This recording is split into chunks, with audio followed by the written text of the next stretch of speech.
All right. Okay, I'm going to open the meeting. Today is Wednesday, April 21st, 2021. My name is Tom Alberti, chairperson of the Plaistow Planning Board. I will start the meeting with the ever-exciting COVID-19 statement, and I look forward to when this does not need to be read. The Plaistow Planning Board, due to the COVID-19 coronavirus crisis, in accordance with Governor Sununu's Emergency Order Number 12, pursuant to Executive Order 2020-04, is authorized to meet electronically, and these reasons shall be reflected in the minutes. When there are public hearings scheduled, notice of this electronic meeting is sent to all abutters and published in the Eagle Tribune newspaper. The Plaistow Planning Board is utilizing the Zoom platform for this electronic meeting. All members of the board have the ability to communicate contemporaneously during the meeting through the Zoom program. And the public has access to contemporaneously listen and, if necessary, participate in this meeting. The link to access this meeting was provided on the town's website. There is a raise your hand feature of the program that will allow attendees to participate in the discussion. There is also a Q&A box for the public to type questions during the meeting. The public can also send emails with questions or concerns prior to the meeting at dvoss@plaistow.com. That is spelled D-V-O-S-S. All emails received by 3 p.m. on the day of the meeting will be read at that meeting. Please note, all questions and concerns typed into the Q&A box or sent via email will be read aloud to become part of the public record. The meeting will also be live on public PlaistowAccess cable, channel 17, and will be live streaming on the town's website. Okay, get that out of the way. Charlene, could you do a roll call, please? You bet. Tom Alberti. Present. Tim Moore. Here. Lori Millette. Here. Karen Robinson. Here. Maxanne Dobson. Here. Greg Talon. Here. I've got Darrell Burton on here. Not, I guess. Bill Coy. Here. John Cashel. Here. Excellent. All present. Okay. We'll start off with review and approval of the April 7th, 2021 minutes. Has anybody read the minutes and found anything in question? I'll make a motion to approve as written. I'm sorry, Tim. I was going to jump in. I believe that there is on the first page at the very top where we made some adjustments. It says draft minutes were included with the meeting materials. It says Greg Talon noted on agenda item 3. Tim Moore had seconded his nomination. On item 4, Kay Robinson had abstained on the vote to reappoint Jeffrey Adams. I believe that is incorrect. That was myself, correct? Yep. So, Charlene, do you have that noted? Okay.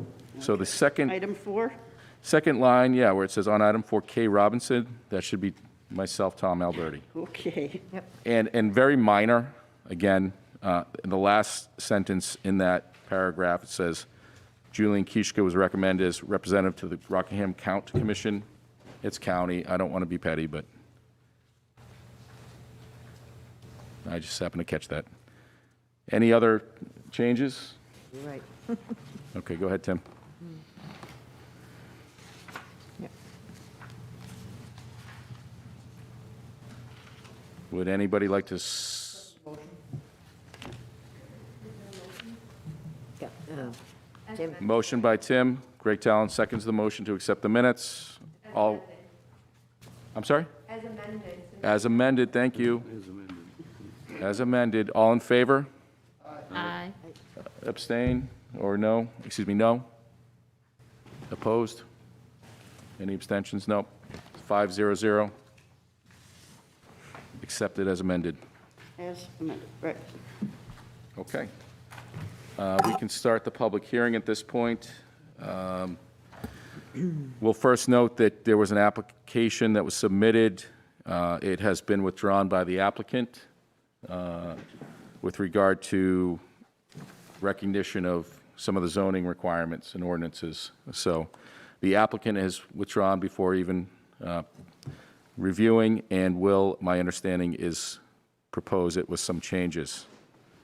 So that allows us to move right to item 4 on the agenda. Conceptual discussion, 27 Plaistow Road, retail development.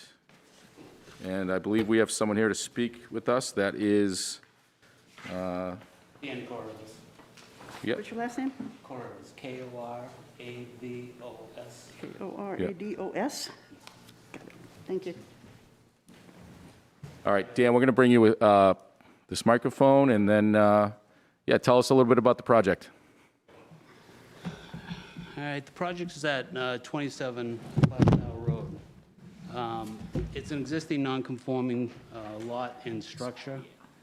It's in the CI, or C1 zoning district, which Dan, requires... can I, I'm sorry, would you mind just speaking a little bit closer to the microphone? It doesn't always pick up well. Thank you.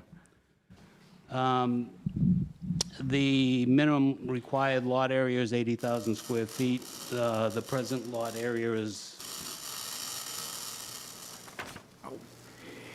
Dan, I was going to suggest, maybe if you could sit there, I think that microphone will work better. Okay. It might be the static.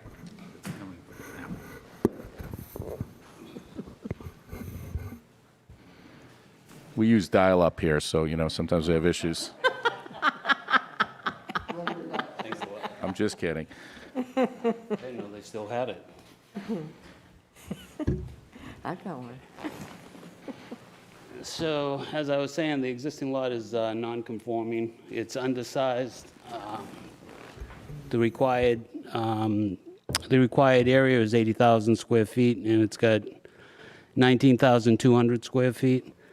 The frontage, the required frontage is 150. It's got 115, and the setbacks typically 50, 35, and 35 for front, rear, and side.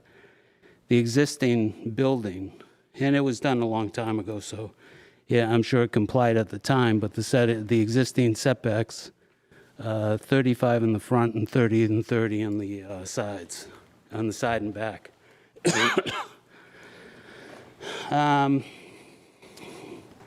The use for the proposed building is going to be the same. It's a retail use. The building proposed is going to be 4,000 square feet. The parking calculations were done. Based on the retail, it comes out to 16 parking spaces. Now, the existing plan, the original plan that was approved, I think they had 15 parking spaces, but they're not real parking spaces. I mean, some of them are 12. The striping out there is probably 12 feet instead of 18. The widths vary all over the place. I mean, it's not, over time, I think there's been some changes made, probably inadvertently, with the striping.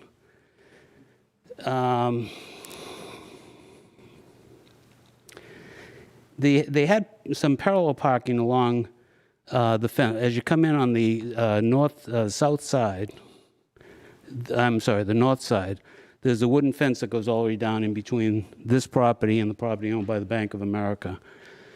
And they had parallel parking striped along that edge. It's right next to the fence. If possible, we'd like to use some of that, but I know there's a landscaping requirement. I'm not sure how that works with the fence already being there. But we can work that out during the final design. As you can see on the sketch that I submitted, the red area is the existing pavement that's out there today. And what we wanted to do is extend the parking to give more parking spaces and keep it all in the back as much as possible. The parking spaces meet all the requirements. And what we did is right in front of the back of the building, we had 2 handicap spaces. Typically, you'd only need 1, but you don't really lose much if you put 2 of them in. So usually I try to keep them in pairs. The loading and unloading, that would be, well, first of all, this is, if you're familiar with the jewelry store down opposite Kohl's, what they're going to be doing is moving up here. They're the ones that bought it. So they know what they need for parking. They know It's going to be the same type of building and the same work. What this is going to provide them with, though, is a bigger area to do some of the work that they need to do, and plus storage. But what I did, it's the building that's out there, they have a top floor that you can see from the road, and then there's a basement underneath it with access in the back. This would be the same type of building. And if necessary, you know, it's going to meet all the ADA requirements. So they'd have everything worked out so in the architecture to take care of whatever ramps they need or elevator or whatever it is. They'll have that designed at that time. What we did on the building, as I said, it was non-conforming. If you look at that blue line, that's the setback lines, the current setback lines. There's a brown building that's, I think you can see the color. It's kind of hard to see. That's the existing building. What we wanted to do is keep the footprint the same out front, only narrow it up a little bit, and extend it back. So we wouldn't be creating any more non-conformance. Actually, we'd be making it a little better. And like I said, the pavement is shown as grayed out there. I also looked at what would take, where we could put a septic system when the time comes. The existing septic system is probably on the edge of the pavement that's shown now. It's close to the wetlands that are in the back. But what I did is I put some setbacks 100 foot from the wetlands, and there's a catch basin by the sign in the front, I think it's 35 feet from the catch basin. So that's the most likely place to put the septic system, and I believe it's more than enough, you know, to fit it in there. Snow removal, first of all, loading and unloading. That would be done, it would be scheduled by the owner so that it's done at hours when they're not open to the public. Okay, as you can see, this lot is very confined. So that's what they were planning to do there. Same thing with snow removal. There's really no place to put the snow. It's going to have to be hauled off. I don't see any other way of dealing with it. One of the issues that, the more important issue is the fire access. Now, I think that's going to take some discussions with the fire department. I've been out there in the back where the parking is and all that. I can't imagine a truck going down there to fight the fire. I would think they'd stop up front and fight it from up above. If they did, I mean, they do have enough room down there to get emergency vehicles in a turnaround and come out. So that, I'm looking at that and I'm saying, you know, we can provide space for that. I even talked to DOT to see if we could have a one-way in and one-way out. So a fire truck could get in there, come around, and come back out. They wouldn't do it. They didn't want that at all. So that's an issue that pops in my mind right away. And I believe the current building is being serviced with municipal water. We didn't see anything when we did the survey, but there is a water line and it's on the other side of the street. There's no well that we identified. So once we get into it, we'd have to get into the building and find out where the water's coming from. But I'm pretty sure it would be coming from Plaistow Road.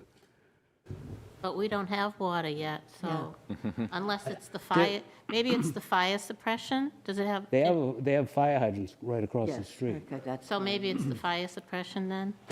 I'm not sure. Yeah. That's something Yeah, that, I think that's, if they have to put a well in, they'd have to do it. Well, we are bringing water in, Do you have so. any idea what the timing is on that?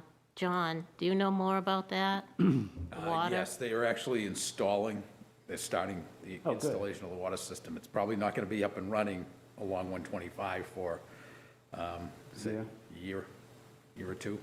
Okay. Okay. I'll pass that along to them, so they're aware of it. Yeah, we were looking at the fire hydrant out there and the valves that are out in the street. Why is it, there's no indication of anything going across the street, but, Yeah, I mean, like people have said, there is a fire suppression system, which is what the fire hydrant. that makes sense. It does go, there's a couple crossover points under 125, so it is on both sides of the street. It's not, I don't know for how much of the segment it's on both sides of the street. So this being a small business, they may have opted not to hook into the fire suppression system. Nonetheless, they got to get water from someplace. Right. So there's possibility it could be a shared well, not on this property, but another Right. property. You know, I have no idea, but We'll find out. facilities in older buildings. Yeah, it's true. Yeah, for reference, this is, it was a cash and loan or, It's a pawn shop, I think, yeah. And then was used for political promotion, I believe. Yeah, signs. So, but it's currently vacant. So what is the, I know this is just a conceptual discussion. Don't need to get into too many details. But if there's any questions, certainly feel free to ask. I had one question was, what is the general timeline that they're looking for? I think, I'd have to verify it, but I think they said, like a year. The construction, they wanted to be in it. I'm not sure how realistic that is. We'd have to get information from the architect and, figure out construction schedule and all that. Sure. And so just looking at this conceptual plan, the gray area would represent the new parking and the red dotted lines is the current. Do I have that correct? Right. And were you maybe looking to sort of formulate a U around the building for that in and out? No, they wouldn't. Yeah. What I was thinking is that if say an ambulance came down and they pulled in, there were 2 parking spaces as you go straight in. Mm-hmm. We could eliminate those and allow the truck to back in and pull out. There's really no other place to put a turnaround. And so going back to what you were saying earlier, so we have, you're existing on the same footprint in the front, but you stay within the setbacks from a width standpoint, and then you project back. Right. and all within the setbacks there. So you actually would decrease the impact or the amount of building outside of the current Right. setbacks. All right. Any other questions from the board? Any other information you want to share, Dan? Mr. Talon? So Dan, will you be using any part of the old building or its foundation, or you would totally eliminate that and remove everything before From you what start? I understand, it's not in good shape. Okay, so it's And they not were talking worthwhile about saving. just tearing it all out. Yeah, on the looking of it? Yeah, Yeah, yeah. Okay. Go around the back and look inside the window. It doesn't seem as though it's worth saving. Okay, thank you.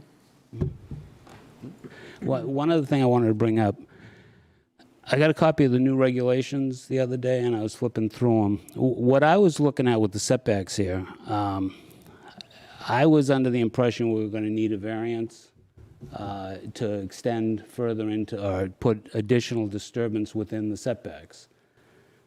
But I believe the new regulations say that it doesn't apply to wetlands that are 3,000 square feet or less.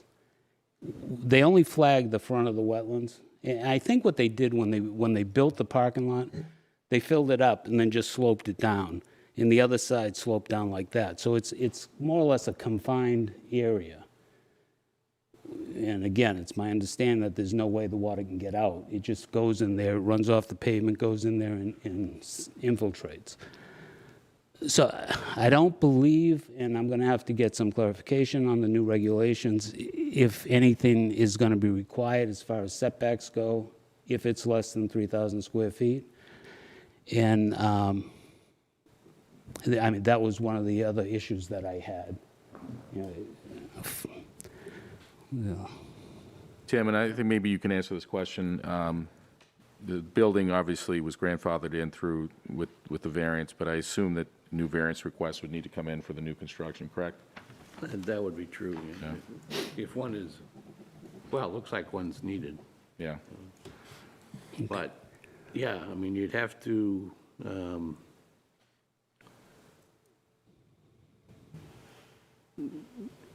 have to make some calculation about the size of the wetlands to see if it's Oh, yeah. 3,000 or Yeah. more.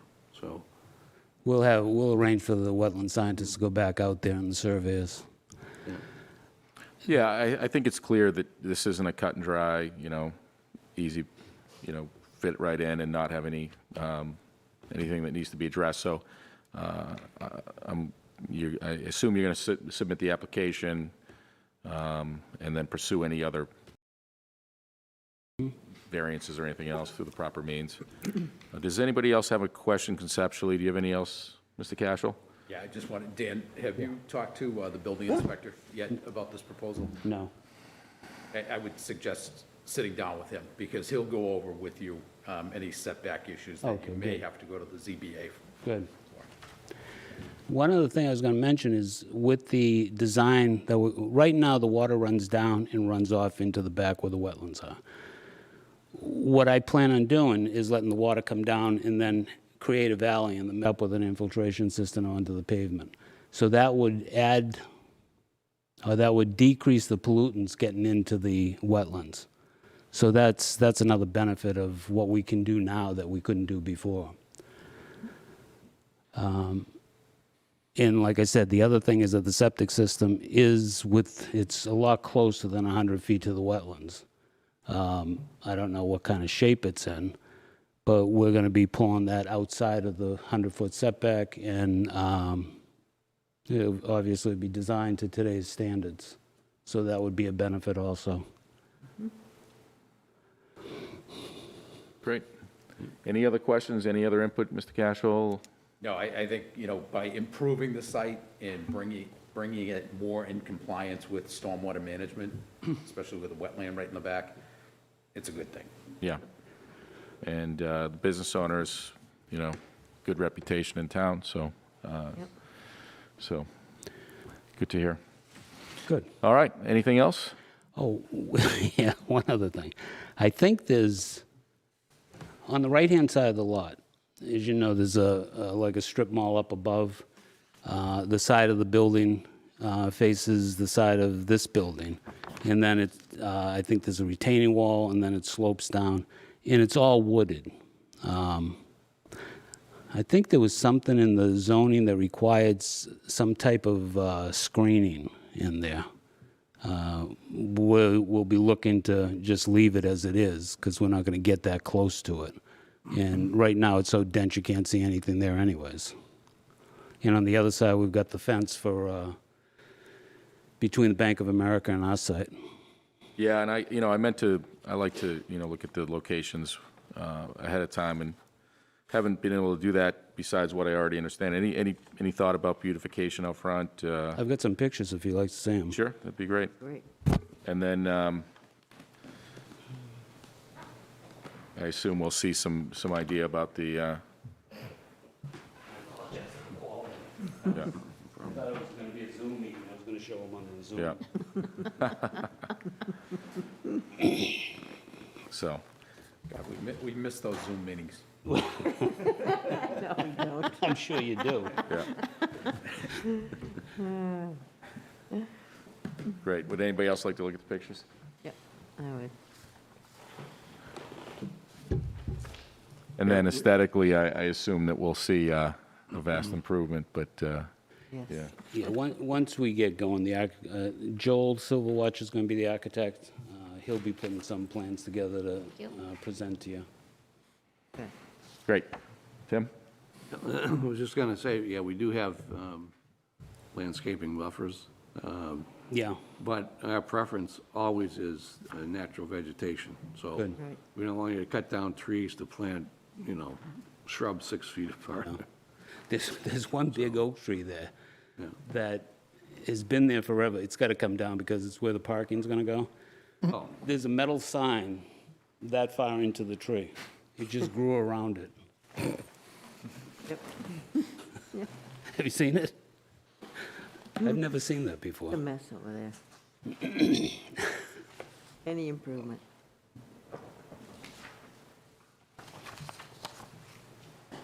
Thank you. All right, well, we look forward to your application, and, Great. certainly work with the planning department as you move forward.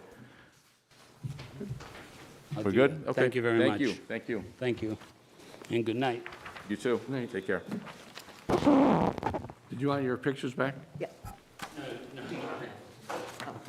Thanks.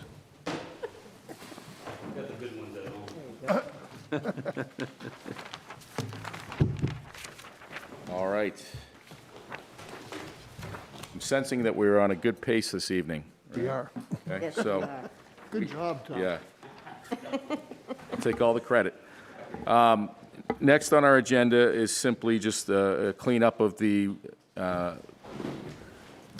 planning board meeting dates. Dee has gone in and put in the work session dates. So a little bit cleaner and at least documented for us. We obviously have the understanding that we only need to hold one meeting a month, and that as we move forward, we can discuss any type of potential changes, especially to the workshop dates, the work session dates. So if everybody's okay with what we have, just keep that in your pocket and understand this is our tentative schedule at this point with regard to the work session dates. I would say we typically don't meet in the first week of July, Okay? Yep. but, it's always hard to predict exactly what's going to happen. So I think it's too early to say that we would definitely cancel that meeting, but more than likely, it has been typical that we don't meet that week. All right. Yeah, so we have 2 meetings ahead of that. Obviously, I think if we plan accordingly and understand that that's, our goal, especially when that's a busy week of the year for vacations and whatnot. So Tom, can I ask a question? about Sure. the schedule? When you have a busy business meeting and you basically are not finished and you need to do continuance, are you planning to use the second meeting for that month, or wait until the following month? So for example, May 5th, if you had a lot of work and you just couldn't finish it, so you basically had to do a continuance, would you meet in the month of May or wait until June? Well, I think that's, a good question for the board. If we're simply working on an ongoing project like the master plan and things like that, I think we need to understand that we can sort of cut it off at a certain point, determine what kind of progress we want to make. And as I set the agenda and discuss with the fellow members of the board, I think that if we keep each future sort of target project in scope, that hopefully we won't feel like we've had a 3-hour session in a workshop and that needs to, requires a second meeting. But I think we have that flexibility if we need to, even potentially moving something up to the second, the second meeting of the month where we typically review applications. Yeah, I was just going to mention that, it's not atypical for a planning board to meet once in July and once in August. It's usually the summer schedule because, people do want to take some time off when the weather's good around here. So that's really a typical situation if you Sure. you wanted to consider that, especially for that July 7th meeting. I mean, if show of hands, people might be busy that week.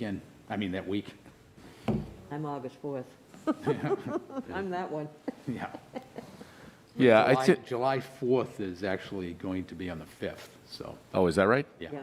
Is that, Celebration will be on the 5th. and why is that, is it, Monday? okay, I see. Sunday. The holiday being, I get it, the work holiday, okay. All right, good to know. So if any other questions on that, at least put this in your notes and understand what we've got tentatively for the workshop sessions and more set in stone as, in terms of the public meeting dates for the second meeting each month. All right, moving along. New business. Mr. Cashel, do you have anything to add on the new business side of things? Yes, we got a submission today, just wanted to mention this, from corporate, 125 Development. And once again, the plans didn't comply with anything that we'd be able to act on. I did inform the applicant of that, and I CC'd you, Mr. Chairman. I just wrote the email this evening, right before this meeting.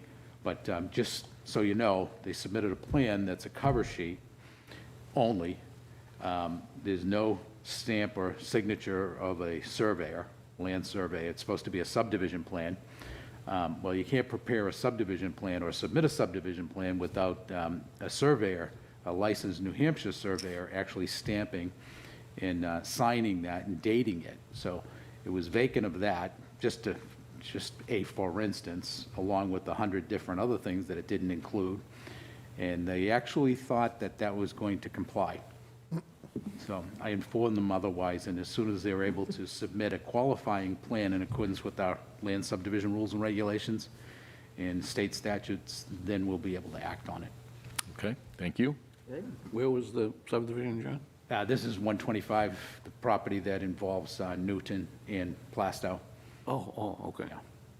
So it was just so sorely lacking. I just don't know what they're thinking about.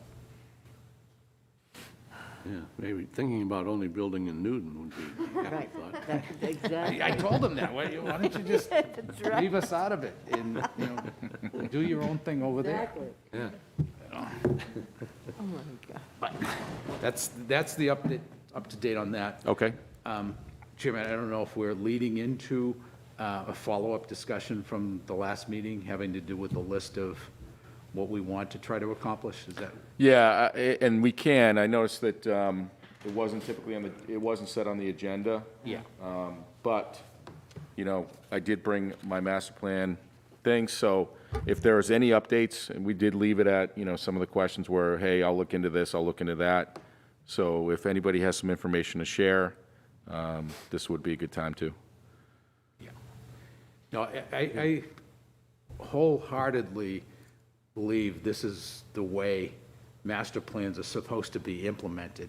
A lot of times you finish the document, it's published, and the proverbial sitting on the shelf doing nothing, the results. But with the real master plan and planning boards that have the time to really pay attention to what's in the master plan, there is a checklist that always has to be maintained and worked on. And as Tim did last week, those checkoff items. And I think if we have a long enough discussion and a detailed enough discussion, we may want to form a committee and start delegating work to be completed this year, a list of actual items to be completed, and then who is going to complete them. And then, monitor that progress throughout the year, so that, we're accomplishing what we need to accomplish this year, and that's followed up each succeeding year within the master plan. And I think communities that plan well actually complete these tasks that are involved with the master plan. And there are a lot of communities that just don't do that. Sure. And then that document really becomes a foreign document that may be referenced here and there, but, nobody really knows what's in it because they forgot. Yeah, no, I agree. I think that one of the things by sort of looking at what was tasked for 2021, which was done last year, to say, how does it apply? What are we doing today? Notes-wise, it's the who and when and how sort of kind of discussions. And to your point, we do have to decide, how to divvy this up, determine what needs the priority, how we should work on it, who should work on it. So I think that's a great point, John, that we can look at developing some committees to do that. There was some notes. This would be something that I would put on the agenda for the first meeting for our next workshop meeting. I think we do have a couple of applications that need attention One is a continuance of 44 Sweet Hill Road. And I believe there's also some town land discussion. So we do have a couple of items that were not workshop-related, but I think that this will be on the agenda to sort of set that stage for next steps through the master plan. Yeah.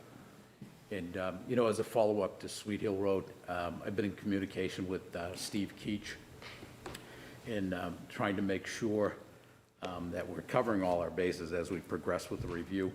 And he also sent off a memo to Dan Darlington to, make sure we're going to be ready the next meeting.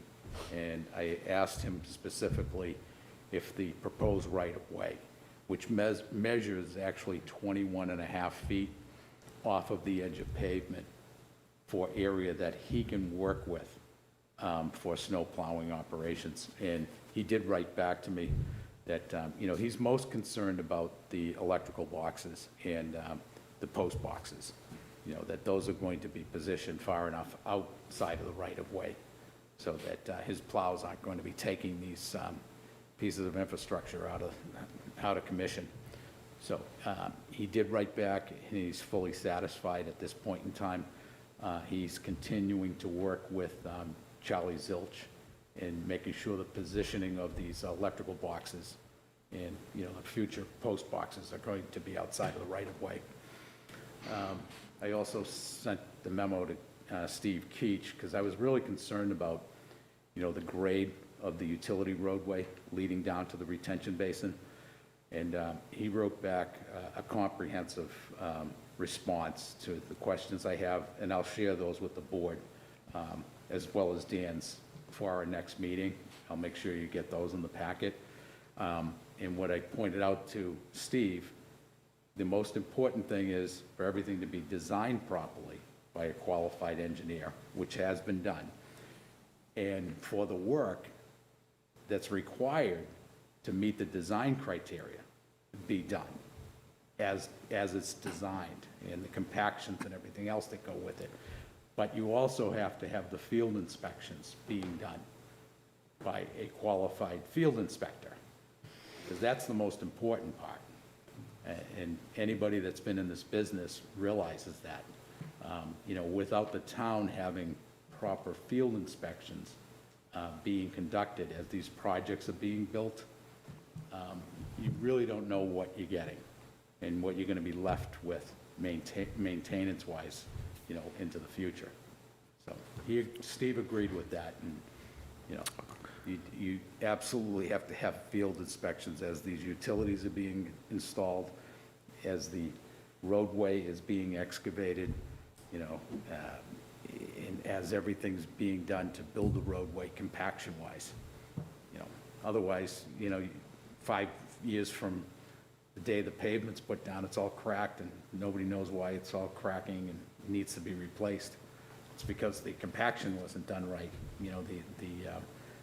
The cleaning up of the site of the right-of-way, relative to the building of the roadway. And the same goes with sidewalks, the same goes with these utility roadways, especially that one. It has a 17% grade, which is steep. Sure.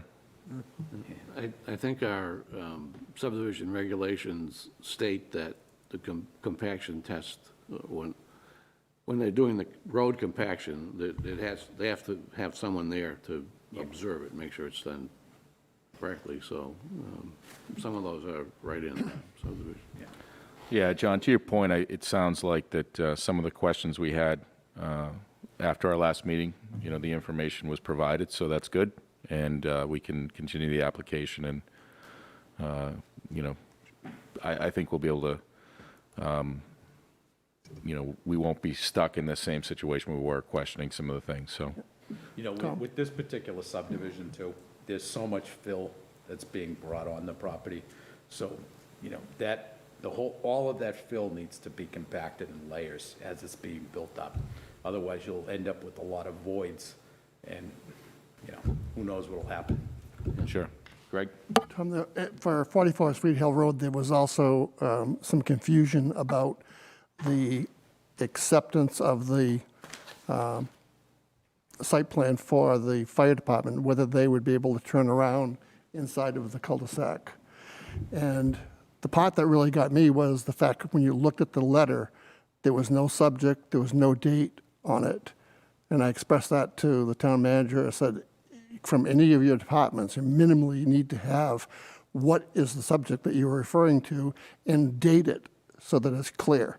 So I think it was a valid objection to bring up, to say, when was this produced and what are they agreeing to? Did you get anything back from the fire department? Yeah, from the John? board's last meeting, that memo was sent out to the fire department. And I don't know if we've gotten the response back yet, but we will have that in time for the next meeting. Yeah, we'll have an answer for that. It was an oversight on the, I understand it was new letterhead, and he said date everything. So I'll have that information, Yeah, you know what? don't necessarily want to get too far into the discussion because we're not public with the applicant, so. Right. And this is just for informational purposes. Exactly. We're not debating anything. Yeah, yeah. The other thing is, what it, just like to implement as we go forward, are the review meetings with department heads. That's important, so you get the fire department, you get the DPW, people come to that meeting to review the application.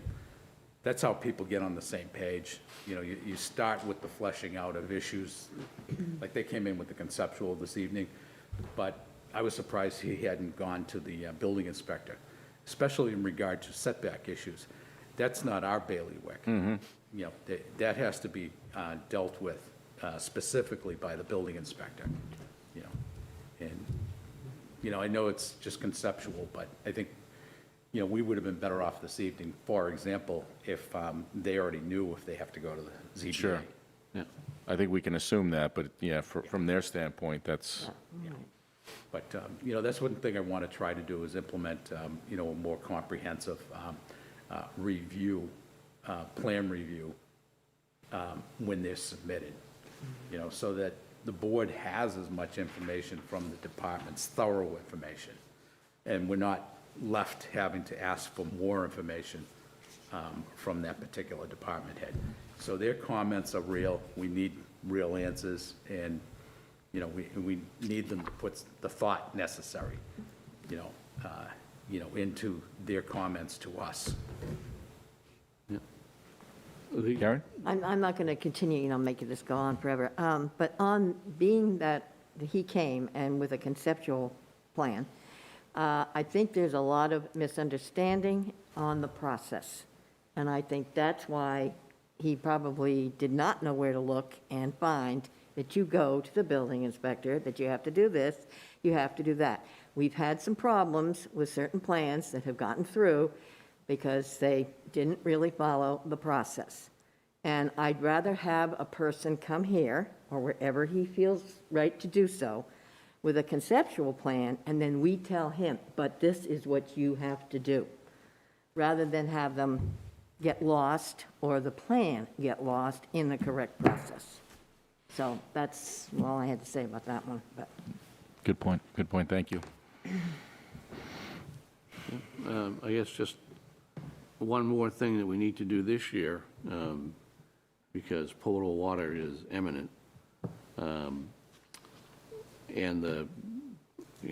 not that we should be talking about a specific case, but 44 Sweet Hill Road, they are going to use potable water. So somehow in our department head reviews, we've got to make sure it goes to the water department, and they need to look and verify that the specifications are correct for the size of the pipe, the connection into the main line, whether additional fire hydrants are needed, and, we probably need to develop some kind of a mini checklist that we would give to them for points of review, plus anything that they might have to feedback to us that shouldn't be in there. Any thoughts about, and I think one of the things we should do is look at policies and procedures. Is there any thought about looking at the document / the information that we provide to applicants that does guide them through this process? Make sure that's up to date, make sure that we have covered things that are new like water, or anything else that maybe was sort of something that the verbiage wasn't correct? Is that something that would make sense to review? One thing with water, these are new pipes going in. It's not an old town with old water pipes that, end up rusting up, and everybody complains about brown water. But the only way over the long run to avoid that particular issue coming up 30, 40, 50 years from now is to create water looped lines wherever possible. So, a lot of cities require, no matter what, the water lines that are installed in developments to be looped to existing water lines. So that continual flow of water, as opposed to dead-end lines. And the water becomes stagnant, and all of the heavy metals start to coagulate, and over time, the system just malfunctions. That's when you drive down a lot of roadways, especially this time of year, and in the summertime, you'll see hydrants running for no apparent reason. It's a flushing program going on. So you're wasting a lot of water for one thing, but there's no other way to correct the browning effects. There's manganese that builds up in the water lines, and one way to maintain that is to flush out the lines periodically. You don't want to have to do that, and the one way you don't have to do it is connect water lines to water lines and not create a bunch of dead-end water lines. That's something for the town to think about going forward. Sure. All right. So I think that some of the things we discussed on the master plan, and not that this is on the agenda to go over, but there was some information that was presented, or researched for that matter. We can share it now if we feel free, or we can just save it for, when we loop back and actually come on task for that particular topic. So if anybody does think they have information that's worthy to share, that we would find informative, please share. If otherwise, we can keep that in our pocket when we continue our master plan discussion. So John, if you have anything, or if anybody else has researched any points, please. I'd like to bring up one analogy, the MS4 program that the town of Plaistow is involved with, as is all of the southern New Hampshire communities. They're all part of the MS4 community. That requires annual maintenance and updating and reporting of what the town has been doing to comply with the MS4 requirements on an annual basis. In MS4, what it really boils down to, it's the last phase of making sure stormwater is treated before it either goes into a sewer system, we don't have sewer, but before it goes into water bodies, that there's capacity built into the system that helps to treat it, so the quality of water is a lot better than, say, exists today. And a perfect example of this is a small development we were looking at this evening. With the redevelopment of that site, that's going to cause for their stormwater management infrastructure to be brought up to speed, just as we've been doing with all other new projects. So, and that's part of MS4. Just making sure that any new development complies with the treatment and management of stormwater, so that when it does enter into the natural wetland environment, the water's cleaner than it would otherwise be. All right. With the master plan, it's the same thing. You're trying to maintain and improve the community over time, utilizing the master plan as the baseline, the instruction booklet. And, you can only put something together correctly if you're following the instructions. The instructions of a community's future and making it better should be within that master plan, and that's usually that's what it's all about. Following the master plan, implementing the master plan, and updating it as you go on. All right. Very John- good. I John, agree. is there any cleaning or filtering for stormwater that contains road salt? So we use road salt all through the winter with snow, and now that eventually becomes wastewater. Is any of that filtered or treated? You know, eventually, you know, over time, these catch basins that exist along the roadways, you know, and that's the infrastructure that would have to be improved upon to create a sump situation where that stormwater that contains the salt is treated in some manner. Right now, it's just dilution. Yep. You know, the salt is going into the wetlands, you know, it's in a diluted manner, you know. I guess the best way to describe it is, say you put an Alka-Seltzer pill in a glass of water, and it dissipates. Well, that's pretty much the same what's going on with all the salt. It does get into the system. The only reason it doesn't ruin the wetlands is because it's diluted, you know, and it can be handled right now. But, you know, we all know that if you have potable water sources close to roadways, you know, that's typically a no-salt area.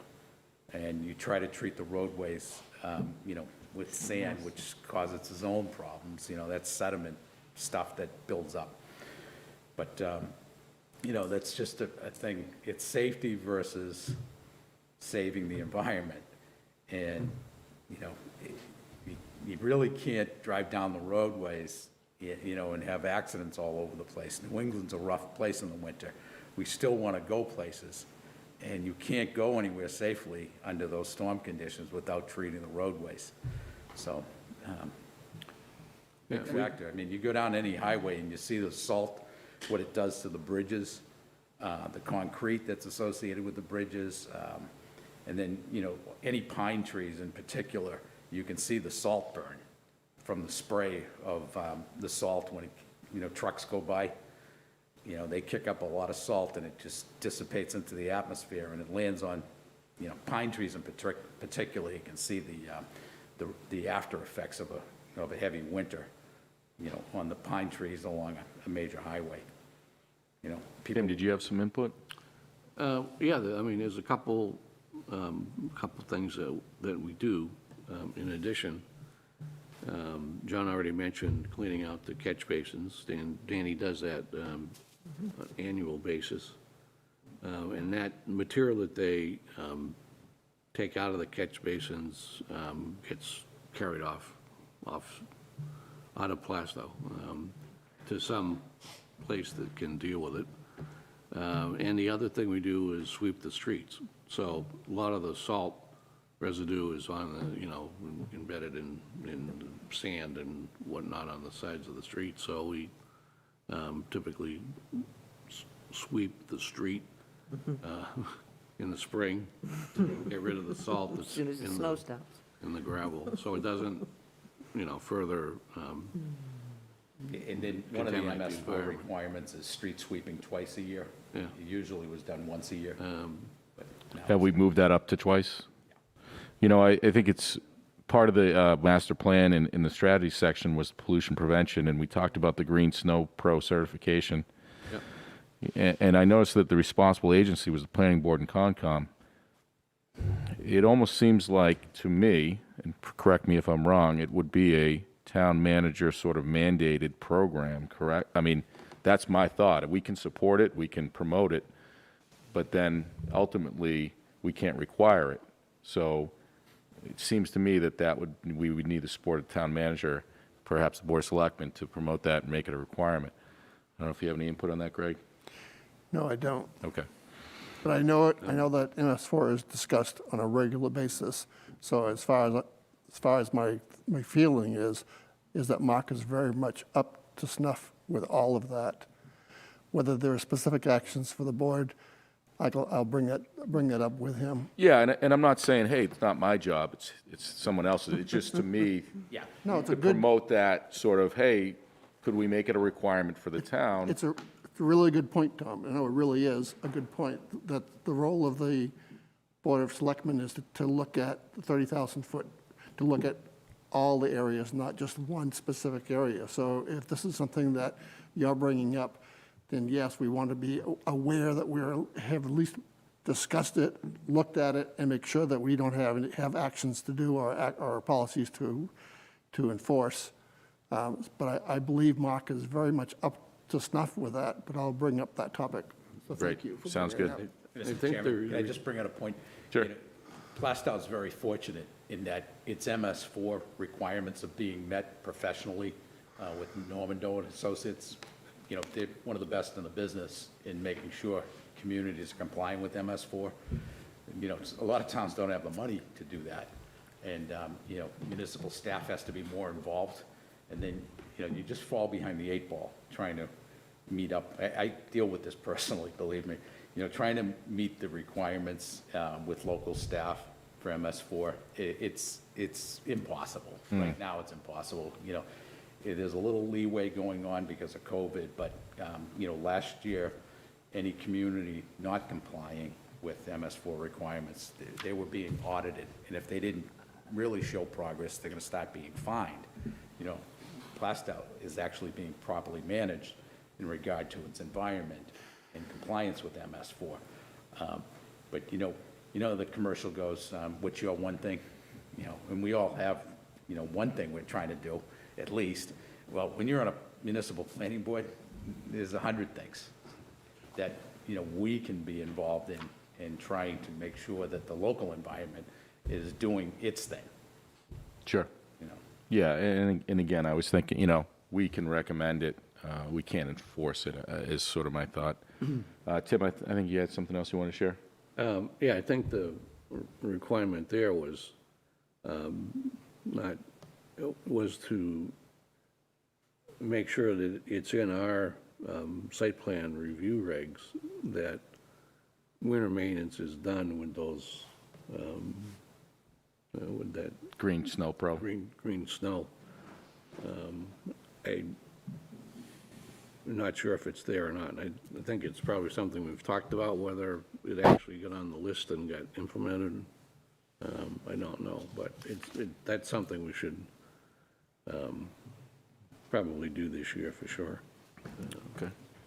Well, I don't want to get too far down the master plan, again, because I didn't prepare some of my thoughts, and again, I think that we have an idea of what we want to do with it. Again, setting up commissions, and identifying key stake owners, and identifying the priority of which ones, so we don't get bogged down trying to do 10 of them. So we'll leave that for the next meeting. But feel free to do any research or share any information along the way. Not share, but, you know, document information, and we can bring it to the next meeting. I do have a question. There was some discussion, and I do want to get some input on two points. One is that at the last meeting, we had voted as a board to recommend payment to the RPC. Yes. I understand that payment was rejected. Mr. Talon, do you have any information to share? I can tell you the discussion was the fact that we have an underfunded budget, that we cannot, that we basically have no money in the budget to be able to keep the Public Works garage running or the town annex. And so we are looking for all kinds of ways to be able to save money this year, and looking to cut things where it makes sense. And I think the RPC was not cut because we didn't like the RPC or we didn't think they had any value. I think it was more of a symbolic thing that we had done that in the past. We had, in some years, not funded the RPC. And for this particular year, I don't think we can afford it. And next year, I'm hoping that the budget will be much more normalized and we'll go back to the RPC.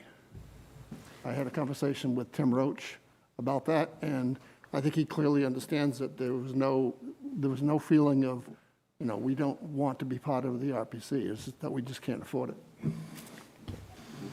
Any other? Yeah, I just had a question on that. I know that I guess the cost was around $7,000, correct? Yep. And I'm wondering if there isn't some way, even if it was less, would they still allow, Tim might know this, if they would still be allowed to be part of the commission, even if we couldn't afford the 7, would they let us pay even less? You know, a reasonable amount that we could at least get on the RPC?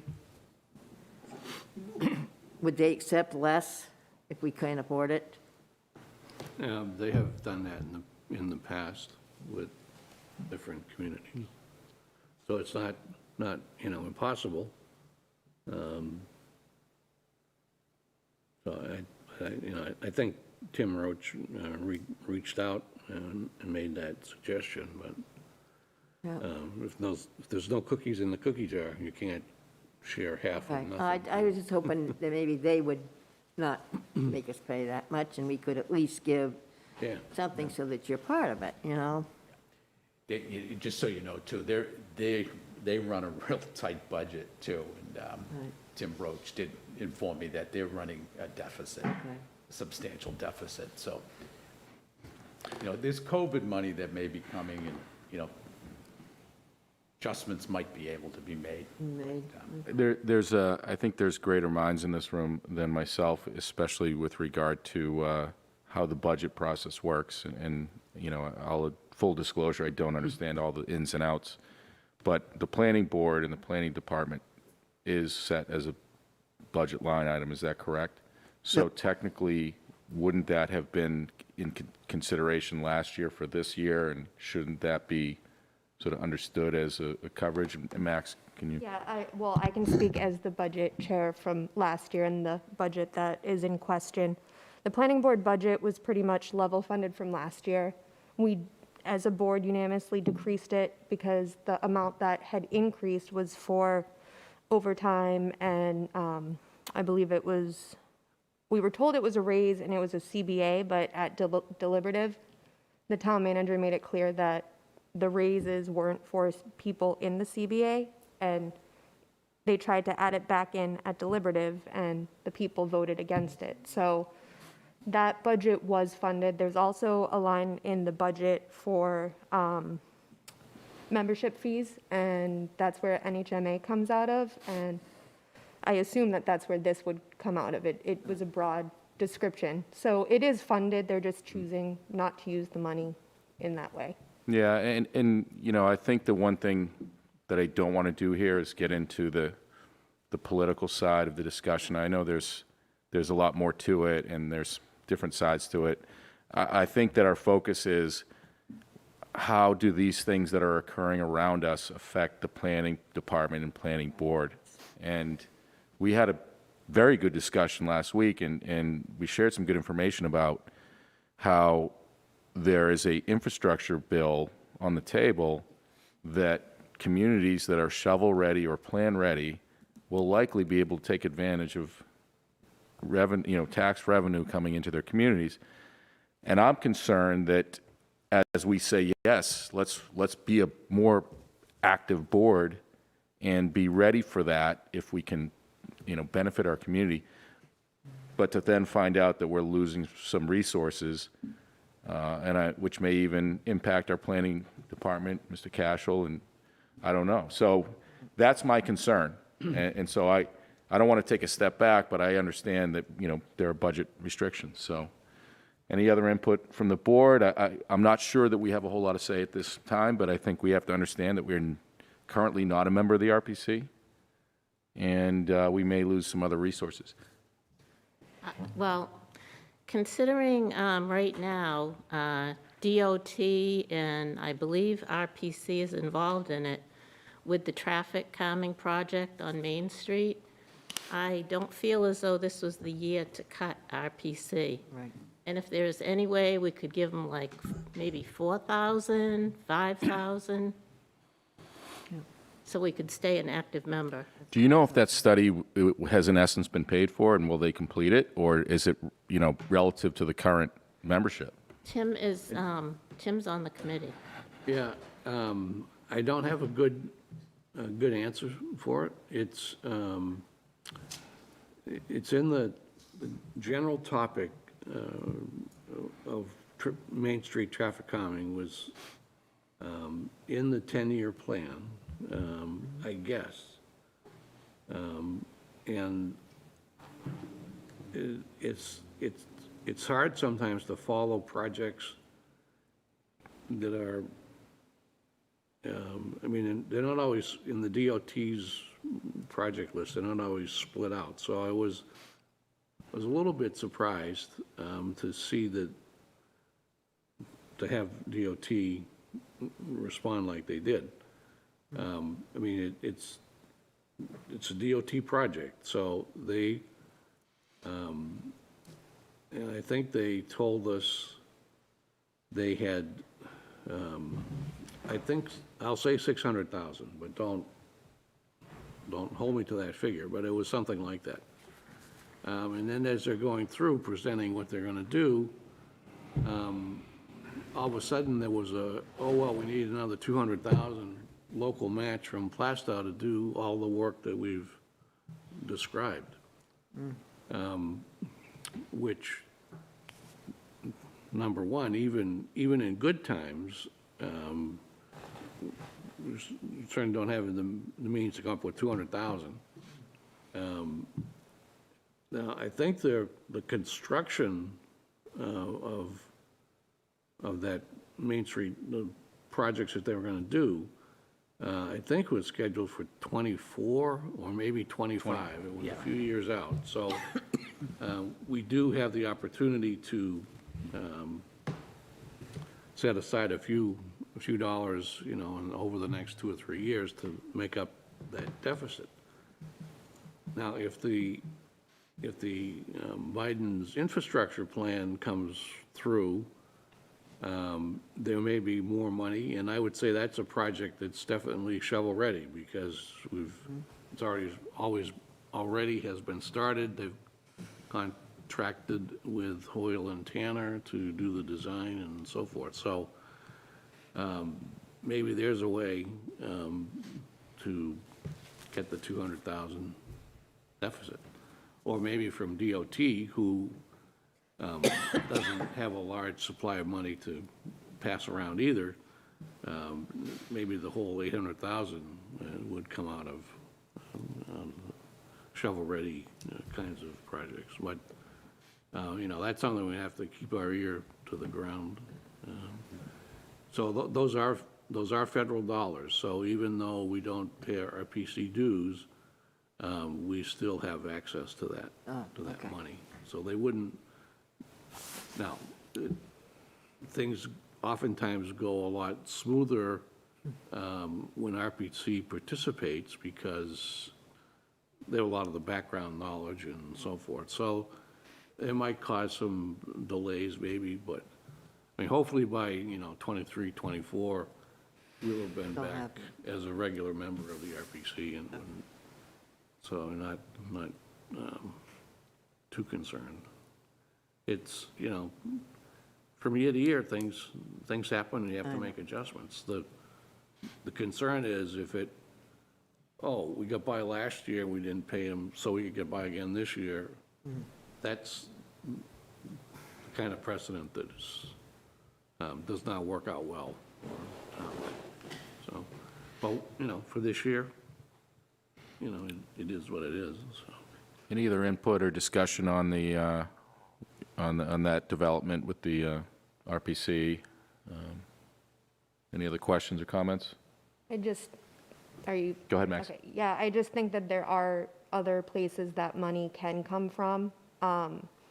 We now have 4 people in the town clerk's office. That was not part of what was budgeted last year, so somehow we found money to hire another person. So I know that the money's there, we can find it. Yeah, I think at this point, I mean, that's a little bit outside our purview. I know we have recommendations and thoughts. Again, as a planning board, we want to see the resources that meet our needs and our agenda and what we believe is a priority for us. So that may, you know, impact some of the things we want to try to do. It's yet to be seen. So I guess I have one question. Has the town historically had a full-time planner? Because, John, you're part-time at this point in time, correct? They've had full-time planners in the past. Yeah. And that's changed over the years, correct? Obviously? Yeah. All right. Historically, I don't think it worked out very well, Okay. from what I've been informed of. We've had until John signed on, what, a year ago, 2 years ago? No, it's been longer. Is It'll it be a little 3 longer in than- November. 3 in November, is it? Yeah. Time flies. Certainly does. We had a planning department of 1, which was D. Yep. So it was, But there's been planners, though, too. There was a planner, actual planner before D. D was an active planner, Korsnick? Then there was a planner Korsnick? Who was before. that guy's name? the last one. yeah. Greg Jones, Yeah, we had Yeah. Greg And then Jones. before that, Korsnick, or whatever his name was. and he had no admin. He did his own admin work. Yeah. Yeah. So, yeah, I mean, we've never, we've always had a very small staff.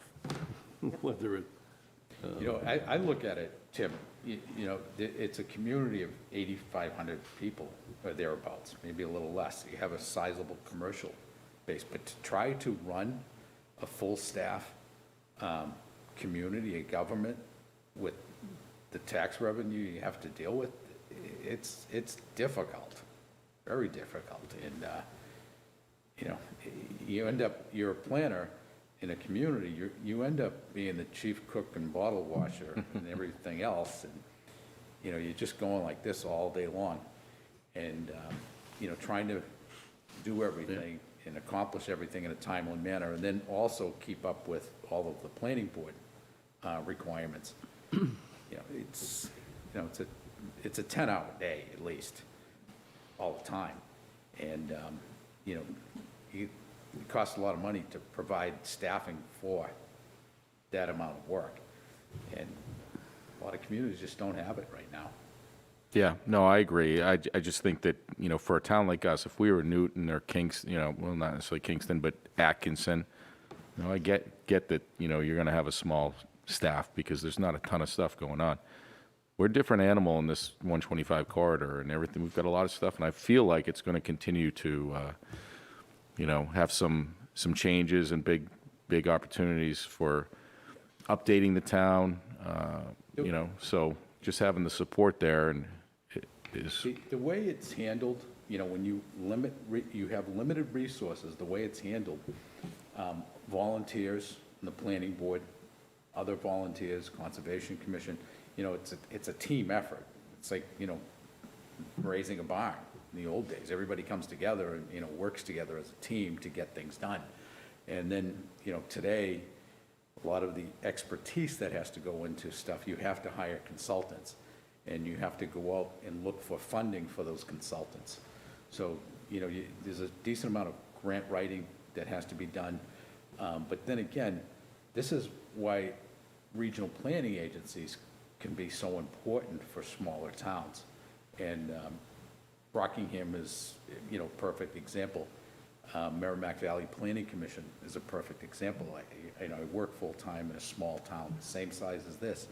And if it wasn't for our regional planning agency picking up the ball and working with us every day, you know, we'd never be able to accomplish everything that needs to be accomplished, not, you know, stuff that doesn't need to be accomplished. sure. Well, it's a good point on the importance of this. So is it set in stone that the RPC, we will not be a member for through this year, or is it at the moment we have not made payment? We have not made payment. We have made that decision. It was voted on by the Board of Selectmen, 500. And if there's something that comes up at a later point, the board will look at it. Okay. But this isn't the only thing. I want you to be aware. We're not just picking on the planning board. There's going to be some furloughs of employees. There's going to be some cutting of thermostats and looking for unique ways for us to save money so that we can actually run the town. Everyone's going to feel pain. We're very likely not going to have Old Home Day. The chair came to us saying, oh, well, we only need $6,000. We don't have $6,000. There was no money in the budget for that. So some things are not going to happen.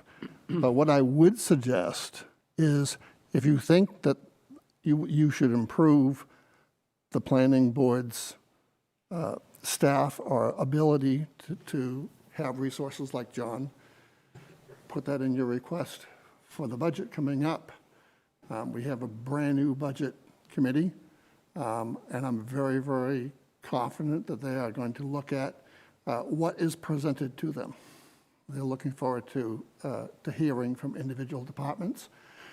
And I think you could definitely put in not just the dues for RPC, but Sure. also other things. Sure. Good point. The other thing to point out, we're not the only ones. I mean, there is a lot of, throughout the country, municipal and state suffering with budgetary issues that came about last year. Just excise tax revenue. It's just not there this year. People weren't out buying cars, and the shortfall caused by, the revenue relative to new cars for municipalities. That's a big deficit everywhere. Just other revenues aren't coming in to the extent. So when they're talking about all these trillions in Washington, one thing I have to agree with them about is that there is a huge municipal state shortfall of revenue throughout the country. So right now, they're divvying it all up. And, New Hampshire has a set billions of dollars associated with the COVID money. If this legislation is passed, I think it was 8.3, am I correct in that number? 8.3 billion. Well, for a state like New Hampshire, that'll help go a long way to help tighten things up, make ends meet. Sure. All right, I do have one other question.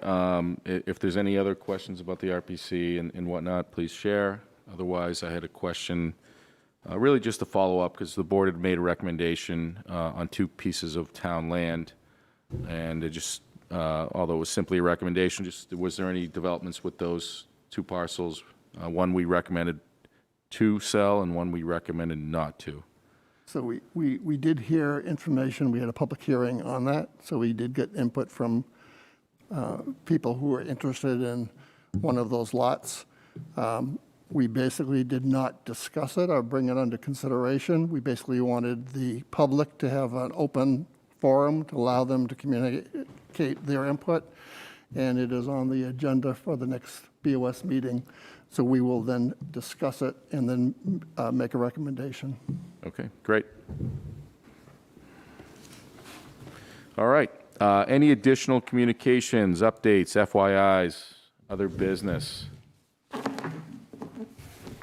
Anyone? We may have covered it all. I'm not I think we did. sure, though.